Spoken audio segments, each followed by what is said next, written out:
Harper, thank you for chatting with us, first of all. Thank, thank you so much for having me. Your latest single, All the Kids, is painfully close to release day. What's going through your mind in the lead up? Oh, I'm just thinking, well, I'm about to go to rehearsals with my band, so that's going to be exciting because it's a bit of a new live show.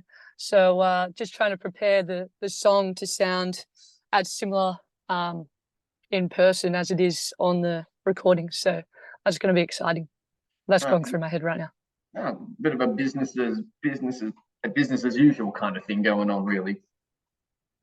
Yeah, it's I haven't used tracks before, which is quite probably amateur, so excited to jump into a bit more of a professional live show. So should be good. Oh, beautiful, beautiful. Judging from listening to the new song, a lot's happened in the 2 years you've been away from music. What was sort of going on in that time? Um, oh, what was going on? Well, I think I sort of moved away from the indie folk sound. I started writing with a friend called Tim, and he's a really good. He didn't produce these tracks, but he's a really good producer. And just he thinks a lot differently to me in terms of sound design. So collaborating with him, we co-wrote these tracks together. So yeah, just moved a bit towards the indie pop space and thinking more about arrangements and rhythm and melody and harmonies and everything instead of just lyrics. So it was a good collaboration. Did any new musical influences play a role in this new sound? Um, Honestly, I was actually listening to Pumped Up Kicks on repeat, and I know that's really old school, but I loved the elements he had in that song and how he produced it. It's just super interesting. So, yeah, I think I was obsessed with that song, and then I just kept playing it over and over to Tim, and then we were just picking apart how he came up with those ideas, and I think we used a lot of that um, in All the Kids anyway. Hmm. Similar concepts. I gotta say, I think the last time I heard Pumped Up Kicks, well, I was in high school and it was probably being played off someone's phone speaker in a classroom. I love that song. It's so good. Yeah, so I was just trying to get that nostalgic sort of low key poppy vibe across, which makes you feel something, but it's not too in your face, I guess. Yeah, I was, what more sort of, I guess, lyrically, what inspired this new song? Well, whereabouts are you from? Are you in Melbourne? I'm from Perth actually. I'm in Oh, Perth. you're from Perth. Oh, I'm originally from Perth. Yeah, okay. Moved to Melbourne though. Yeah, I'm originally near Frio.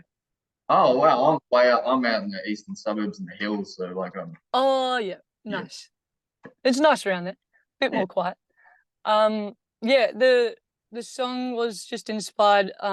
When we first moved to Melbourne, we just were in a bit of a crappy share house, as everyone is when they're young and poor. And yeah, we were just sitting up on the roof drinking and all getting to know each other. And so that's sort of the ideas where it came from. Yeah. The One, chorus anyway. yeah. One line in particular that stands out to me is the like on the roof, like we're all still underage. Is that's almost like a feeling that anyone who's been in their early 20s has felt when they're first becoming an adult. It's like your experience doing socializing in that manner is just being a being a teenager but in kind of sneaky and causing trouble. And it's just like I don't know. Is that I guess Yeah. hmm, I don't know where I was going with that, but I guess it was I No, guess I know what you mean. It's like you're in your 20s, but you're behaving like you've just snuck out of the house with your friends when you're at school. I don't know if you did that. I did that quite a lot. And yeah, it's that energy of you're feeling just free, I guess, completely free and excited to be young. And so that's the energy of the song. yeah. How did you end up working with producer Charlie Westrock in London on this track? Yes, yeah, he did a great job. He helped me sort of, as well as Tim, just coming at it from a different angle.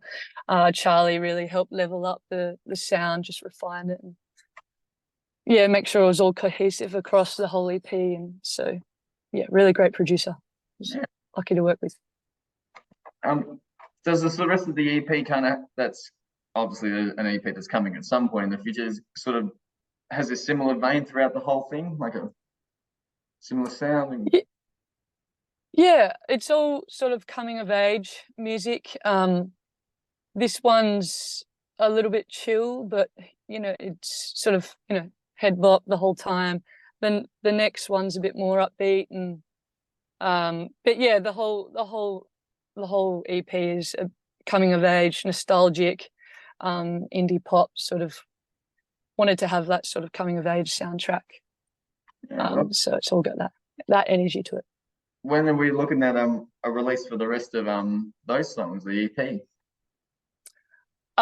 So should have another single out the end of June, and then the whole EP and another single called Flutter By that will be coming out in September, I think. So yeah, it's looking like a packed year of music. So it will be great. Oh, just the word "flutter by" screams childhood nostalgia. Oh my gosh, yeah. I work with this woman with early onset Alzheimer's. She's an incredible pianist, actually, and she came up with that lyric, and so I love that song. I feel like that is Means something. a lot. I feel like that's something I, at the very least, said as a child. Flutter by. I know. I didn't realize that was a thing. Apparently, yeah, apparently it's what they used to call butterflies before they got better educated. I think. I don't know. There you go. Interesting. Backstory. Development of language, right there. Yeah.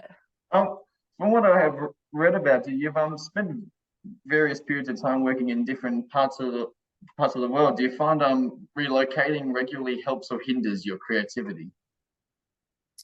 Oh, I think it helps a lot. And actually, yeah, I wasn't sure about going to London because I don't know, yeah, I'm not sure why I didn't want to go, but then I went and it really helped, just making all these different relationships and yeah, you just feel so free over there because you don't know anyone and it's a whole new city with all this different energy and so just went out and did a heap of open mic nights as well, which was a bit random, but it was just so fun. Everyone in London has a really fun attitude. They seem to love Australians, so yeah, it was really good. And then it just helps you come up with a lot of different lyrical ideas and things because you're just in a different wavelength, I guess. You're just a bit out of the groove, and so you can, yeah, a bit more creative. I guess you wouldn't find it too challenging then to just slip yourself into the like different music scenes as an outsider then. Yeah, no, it was so fun actually. I just went into all these pubs and just borrowed people's guitars and the whole pubs just started clapping. Some guy pulled out a tambourine. There's a very good energy in London. I liked it. Can't wait to go back. Damn, I just, even as a spectator, I just want to see a show where this is like when the audience is trying to be part of the show. That's when you know it's good. Uh, Yeah, it is. That was fun. Um, Yeah, I think they're all a bit drunk, you know. They like their beer, which is great. always at least it's some fun. You've spoken about growing in confidence as a queer person. Has music played a role in this growing confidence, do you think?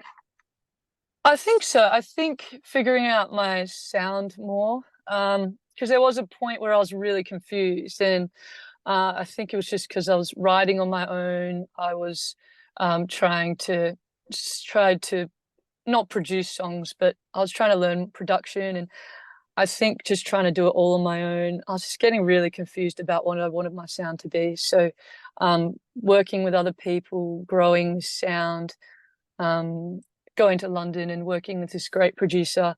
Yeah, the music has given me a lot of confidence as well. And I just know who I am a bit more now. And honestly, I haven't felt so confident as a queer person. Like, I just don't care when people look at me anymore. Like, I used to be like, you get that a lot in Perth. Well, I get that a lot in Perth. You can't sometimes go to a toilet. People will sometimes shout at you um, because either they genuinely don't know if I'm a girl or a boy. But some people are just rude. But yeah, I just don't have that. I'm not self-confident. What's the word? Conf- Yeah, I'm just confident now. Like I don't care if people do that now. I'm not self-conscious about it. I just sort of try and educate them and move on. Yeah.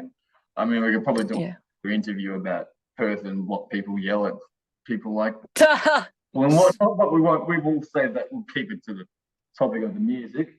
I think we touched on this a little bit earlier. Obviously, you're about to do some prep for this, but what are you planning in the way of live shows for this year?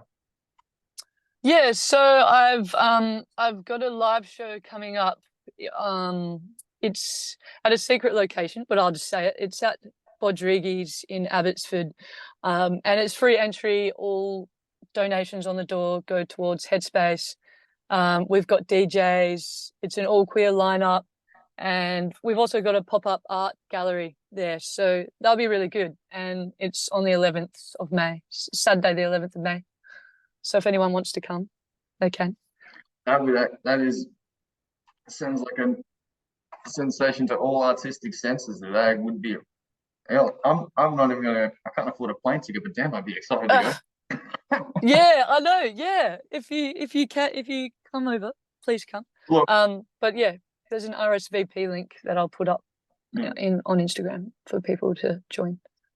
That just sounds like a truly wonderful spectacle there, and I hope eventually you can take your show on the road. And if I can't get over to Melbourne, you can delight the people of Perth with your sounds. I will. No, and I do love Perth people. I just yeah. No one can a bit more comfortable sometimes in Melbourne, but still comfortable in Perth.